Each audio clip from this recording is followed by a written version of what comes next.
Cho để con cho kia. Ê cho kìa.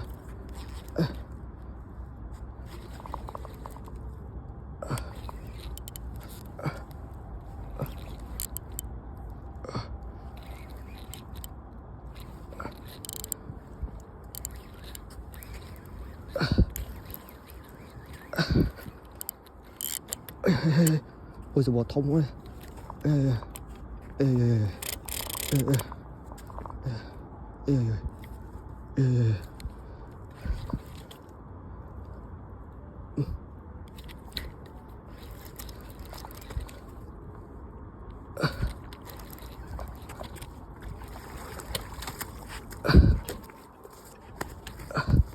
Pia mà pia.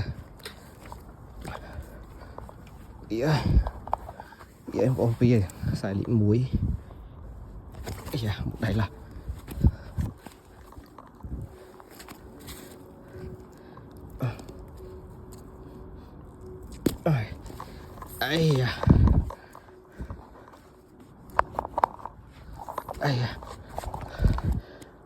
thông ôn ngon lại rồi.